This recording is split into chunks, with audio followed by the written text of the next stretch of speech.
Hello and welcome back to my channel, How We Move the Decimal. In this video, I am listing items that I had previously photographed to sell on eBay. Currently, I'm listing a scarf that I had found with a tag on it, but it was a boutique tag, so I couldn't use the zebra code for the listing. Also be aware of that. I did leave the boutique tag on it just to show that it was new. Sometimes buyers like that, sometimes don't. I will say I take the Ross tag off of anything that I buy at Ross or TJ Maxx. I will take that tag off and leave the actual items tag on it, but I don't retail arbitrage like that. It's too time consuming for me, and I literally only have 2 stores that I could do that at here. I only have one Ross and one TJ Maxx. Everything else is over an hour away, and they're pretty picked over, so I don't even mess with that. But if I buy something for myself personally or for one of my children, then I will take the Ross or TJ Maxx tag off, but leave the item tag on. But since there was no other tag on this item to show that it was new, I did leave the boutique tag on there, even though it gave a price. I know that's a big debate among people that sell on eBay. Should we leave the prices on there? Should we take the prices off? I don't think it matters either way. It's kind of like Kohl's. Their price tags mean nothing at this point with all of their sales and everything, so I don't mess with it. The listing more scarves. I actually got a Walmart shopping bag full of scarves for 50 cents at a rummage sale, so I'm listing scarves from that. Always look for things like that. Our local auction house is having their monthly consignment auction, and my husband and I were both looking through it and seeing, are there things that they don't realize there's value in? Some of the things that they think are valuable are absolutely crazy to me. Like, they're going to list that separately, but not list other things separately. It's so bizarre, I guess. But going back to the retail arbitrage stuff, after Christmas sales, people go bonkers. After Valentine's Day, people go bonkers for retail arbitrage stuff. I just didn't have it in me this year. It just wasn't my thing. Maybe, if I had more energy, I don't know. I just felt like this Christmas wasn't very Christmassy to me. But I guess people are getting really good deals because we had that crazy blizzard snow vortex thing that it got so cold right before Christmas, nobody was buying Christmas stuff. So they had all this leftover stuff. That being said, I did buy some stuff for ourselves personally to use after Christmas, but I went this week. So as I'm narrating this, it's January 12th. I went this week and got Christmas lights because squirrels ate our Christmas lights on our deck, and we need new ones for next year, and I really like white icicle lights, so I got a couple more packs of those to kind of fill in for the ones the squirrels ate. Gotta love wild animals. But I just bought that for myself. I wasn't like, I'm gonna buy these lights and resell them on eBay. No, I didn't do that. But the prices of Christmas lights and stuff this year were crazy. And so if I could get them for $1 a box, yeah, I'm going to do that. So, and one of the light strings we put up was even already only halfway working. So, but I didn't go out and buy a box of lights because it was like $26 for a box of lights that we know the squirrels are going to eat through. So every year after Christmas, we always just we know it's 3 boxes. We always grab 3 boxes for our deck because we know the squirrels are going to eat through them. People are like, put cayenne pepper on it, do this, do that. I don't want to hurt them, but man, just tearing through my stuff. This is a Pendleton blazer that I got at the bins, I want to say.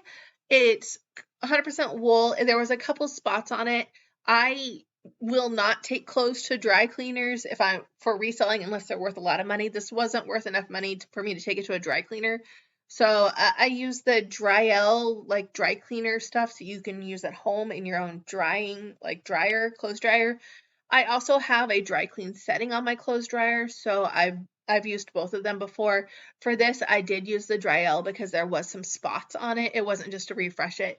My husband wears wool suit coats and wool coats to work and stuff all the time, and we'll just run it in our dry clean setting on our dryer to refresh him. But if there is a stain, I think this had a stain on the elbow and a stain on the lapel. So I will use Dryl for that to get the stains out. This was a personal favorite find of mine at the bins because it's just so early 90s. It's an early 90s fanny pack. It still has the like where to put your name in it is still blank and ready to go. It was just so cheesy. I love fanny packs. After being a mom, I love fanny packs even more. I love, cross shoulder bags, anything that I can have both of my hands. When I go into work, I often use a backpack, not a briefcase, because I want to have both hands free, which doesn't help make me look professional or anything because my backpack's like tie-dye JanSport, but that I also got at the pins. But I prefer to be able to have use of my hands when carrying things. So I love fanny packs. When we go to, on vacations and stuff, love using fanny packs. We, recently went to a couple museums, love fanny packs. They're awesome. The Unfortunately for me, or fortunately for me, I really like this fanny pack, but it wasn't functional for me. I need more pockets. I need mine to be higher capacity. This is like young person going to Coachella fanny pack. This is not like mom that needs hand sanitizers, Kleenexes, wallet, fidget toys, like all that stuff on them. So I have my own personal fanny pack I do use and that I also got at the bins, but I really really like it. And it's like a Samsonite, so it's like an official like luggage type brand, which is great. Some Bugle Boy jean shorts. We are getting more into the lot of my father's old clothes. My father passed away in 2005, so all of these clothes are pre 2005. Most of them are 90s because he didn't like to buy new clothes if he didn't have to. If it's broke, if it's broke, he'll replace it, but if it's not, he's not going to replace it. So a lot of these shorts, these jean shorts are from him. The and it's been 16 years, almost 17 years since he passed away. And we're finally able to go through his clothes and donate them, or sell them on eBay, where, it's taken almost 17 years. Don't push people to do this. Don't be like, well, they died 5 years ago. Why aren't you going through their stuff? Everybody goes through it at their own time. That's why, like, when I go through estate sales and they have clothes from the 60s and 70s, like, why did they keep these clothes? Or, their spouse died several years ago and here's all of their stuff. Don't judge people. Just don't. It's rough. Grief is rough. Even grief of something, not a death. So a divorce, a loss, grief of, your child growing up. A lot of parents experience that, and that's why a lot of kids' bedrooms stay the same for a very long time. And then you have the opposite end of my mother when it comes to my stuff, where it's like, you haven't used that in like 45 minutes. Can we get rid of it and get it out of the house? And I'm kind of seeing that now, like with my 3 children. Right before Christmas, I almost had a Marie Condren breakdown where I was looking at all of their toys. Some still had tags on them. Some toys they got for Christmas last year still were in their boxes and still had the price tags on it, and it was driving me nuts. So, like, I just wanted to take entire tubs of toys and just donate them all because I knew they weren't playing with them. And so I get it from that direction also. Like, I understand oh my gosh, just get it out of my house. But it was interesting listing his stuff and like touching his clothes again and measuring it out and being like, okay, I can kind of remember when he wore this. He was a big fan of jorts, big fan of jean shorts. We always joked he went through a Magnum PI era where like short jean shorts. So that was like humorous, and I had a couple of those in to sell on eBay also, but it's like remembering that or remembering like when he wore that shirt.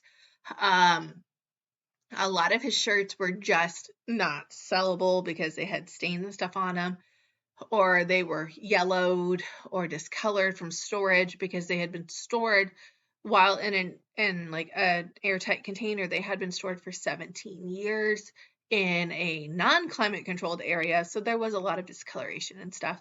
And I think we need to think about that too. Like in my last video, I was talking about storage. Our personal belongings, our keepsakes that we want to keep forever, make sure we're storing them properly. If they're not stored properly, then we have a chance of them discoloring, them smelling bad, that, it not being great. So beware, be cognizant of where you're putting them, how you're putting them together, how long you want to keep them, or if you want to keep them, things take up a lot of space. Do we want to keep it? Do we not want to keep it? What's going on with that? I am trying to go through the papers of like my childhood at my mom's house because she kept everything because I'm an only child. But I want to digitize them all and then probably just get rid of them because they take up so much space and they're discoloring and they're cracking and the paper's just rotting. So stuff like that I need to go and do when I have time. I feel like everything's when I have time. Well, thank you for watching this video and listening to me just chatter about. Please feel free to watch my other videos and please like and subscribe.